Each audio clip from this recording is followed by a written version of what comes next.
AP అగ్రపథంలో దూసుకుపోతోంది. 2025-26 ఆర్థిక సంవత్సరం మొదటి 4 నెలలపై కాగ్ విడుదల చేసిన గణాంకాలు ఈ అంశాన్ని స్పష్టం చేస్తున్నాయి. బాబు సర్కార్ బడ్జెట్ అప్పులే ఏకంగా 48,354.02 కోట్లు అని కాగ్ లెక్కలు చెబుతున్నాయి.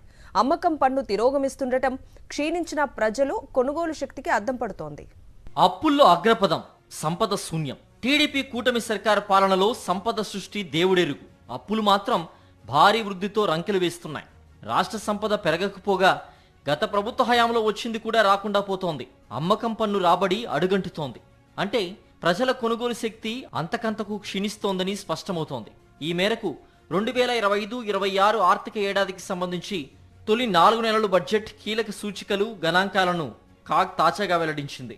అప్పులు చేయడంలో ఆంధ్రప్రదేశ్ దేశంలోనే అగ్రగామిగా ఉందని కాగ్ గణాంకాలు స్పష్టం చేశాయి. కాగ్ గణాంకాల ప్రకారం కేరళ, మధ్యప్రదేశ్, ఒడిశా, పంజాబ్, రాజస్థాన్, కర్ణాటక రాష్ట్రాలను మించి ఆంధ్రప్రదేశ్ భారీగా అప్పులు చేసింది. ఆంధ్రప్రదేశ్ ఈ ఆర్థిక ఏడాది తొలి 4 నెలల్లోనే ఏకంగా 48,354.02 కోట్ల మేర అప్పులు చేసినట్లు కాగ్ గణాంకాలు స్పష్టం చేశాయి. ఈ ఆర్థిక ఏడాది తొలి 4 నెలల్లోనే చంద్రబాబు సర్కార్ బడ్జెట్ అప్పులే ఏకంగా 48,354 కోట్ల రూపాయలు చేసినట్లుగా కాగ్ గణాంకాలు వెల్లడిస్తున్నాయి.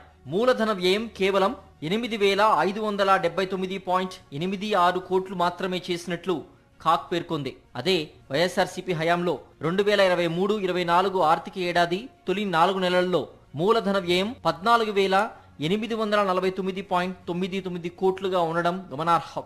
చేసిన అప్పుల్ని ఆస్తుల కల్పనకు వ్యయం చేయాలని ఎన్నికల ముందు గంభీరంగా చెప్పిన చంద్రబాబు ఎడాపెడా అప్పులు చేస్తూ అటు ఆస్తుల కల్పనకు వెచ్చించకపోగా ఇటు సూపర్ 6 హామీలను నెరవేర్చడం లేదు. మరోపక్క రెవెన్యూ లోటు, ద్రవ్యలోటు పెరగడమే కానీ తగ్గడం లేదు. రెవెన్యూ రాబడులు పెరగకపోగా అప్పులు పెరగడం ఆందోళన కలిగించే విషయమని ఆర్థిక శాఖ వర్గాలు పేర్కొంటున్నాయి. 2023-24 ఆర్థిక ఏడాది తొలి 4 నెలల్లో వచ్చిన రాబడులు కూడా ఇప్పుడు రాకపోగా ఇంకా తగ్గిపోవడం అంటే రాష్ట్ర ఆర్థిక వ్యవస్థ బలహీనపడుతోందని విశ్లేషిస్తున్నాయి. సాధారణంగా రెవెన్యూ రాబడులు ఏటా ఎంతో కొంత పెరుగుతాయి. కానీ టీడీపీ కూటమి సర్కార్ అధికారం చేపట్టిన నాటి నుంచి రెవెన్యూ రాబడులు తగ్గుతూ వస్తున్నాయి. వైఎస్ఆర్సీపీ హయాంలో 2023-24 ఆర్థిక సంవత్సరం ఏప్రిల్ నుంచి జూలై వరకు వచ్చిన రెవెన్యూ రాబడులతో పోల్చితే ఈ ఆర్థిక ఏడాది ఏప్రిల్ నుంచి జూలై వరకు వచ్చిన రెవెన్యూ రాబడులు 16.08% క్షీణించి 9,400.99 కోట్లు తగ్గిపోయాయి.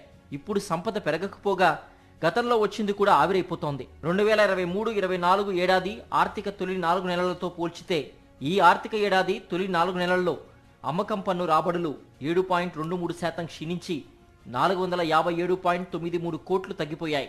టీడీపీ కేంద్ర ప్రభుత్వంలో భాగస్వామిగా ఉన్నప్పటికీ కేంద్ర గ్రాంట్ల రూపంలో రావాల్సిన రాబడులు గణనీయంగా తగ్గిపోయాయి.